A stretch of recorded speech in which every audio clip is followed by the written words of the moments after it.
ভাবে কি আমেরিকার দাদাগিরি বিশ্ব রাজনীতিতে শেষ হতে যাচ্ছে?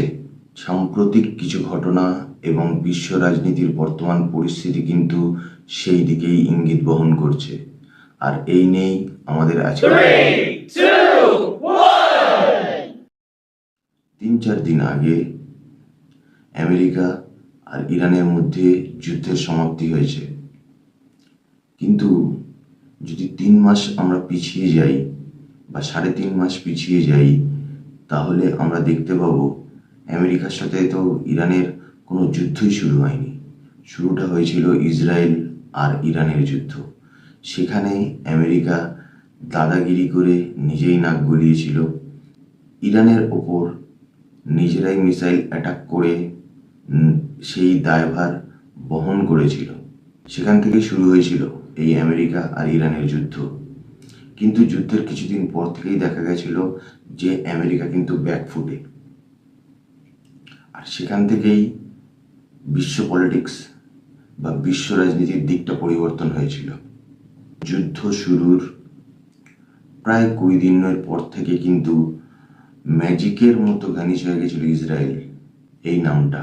যুদ্ধটা তখন আমেরিকা আর ইরানের মধ্যে শুরু হয়ে গেছিল।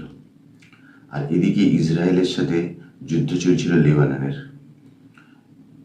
এই ইসরায়েল হচ্ছে আমেরিকার পোষ্য পুত্র। হ্যাঁ, আমেরিকা সম্পূর্ণভাবে প্রত্যক্ষ এবং পরোক্ষভাবে এই ইসরায়েলকে সাপোর্ট করে এসছে। এই ইসরায়েল দেশটা তৈরির পেছনে সম্পূর্ণভাবে দায়িত্বভার হলো আমেরিকার। আর আজকের এই ইসরায়েল কিন্তু আমেরিকার গলার কাঁটা। আর এই ইসরায়েলের হাত ধরেই আমেরিকার পতন শুরু হচ্ছে, যেখানে দাঁড়িয়ে আমেরিকা ইরানের সাথে চুক্তিবদ্ধ হচ্ছে মধ্যপ্রাচ্যের সমস্ত দেশের যত যুদ্ধ চলছে সেই যুদ্ধগুলোকে শেষ করার। কিন্তু আমেরিকার পোষ্যপুত্র ইসরায়েল কোনোভাবেই লেবাননের সাথে যুদ্ধ বন্ধ করতে নারাজ। এখানেই বোঝা যাচ্ছে যে আমেরিকার উপরে কতটা প্রভাব বিস্তার করে ইসরায়েল। কারণ আমেরিকার এই প্রস্তাব আনার সঙ্গে সঙ্গেই ট্রাম্পের কাছের লোকরা তার থেকে আস্তে আস্তে দূরে সরে আসছে। তারা ইসরায়েলকে প্রত্যক্ষ না হলেও পরোক্ষভাবে সাহায্য করছে। ট্রাম্পের মন্ত্রিসভার অনেকেই এখন ট্রাম্পের পাশে আর নেই। অনেকে আবার সোশ্যাল মিডিয়ায় মুখও খুলেছে ট্রাম্পের এই নীতির বিরুদ্ধে।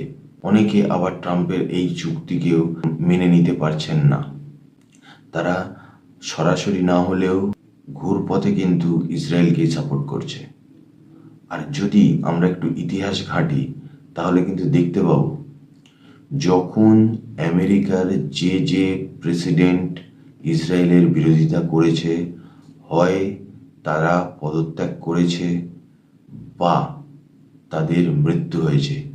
ইতিহাস বলছে যে ইসরায়েলের বিরুদ্ধে আমেরিকা কোনোদিনই যেতে পারবে না, তাহলে আমেরিকার পতন অবশ্যম্ভাবী।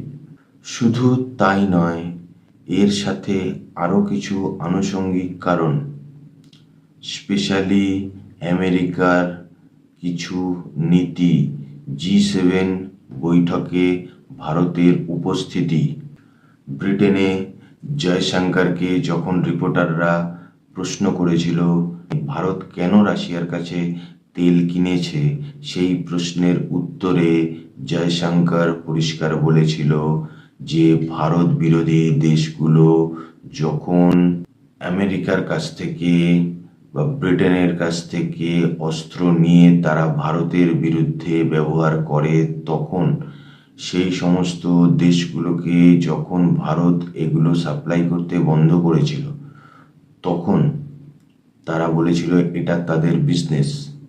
তো ইন্ডিয়াও যেখানে কম দামে তেল পাবে সেখান থেকেই তেল কিনবে।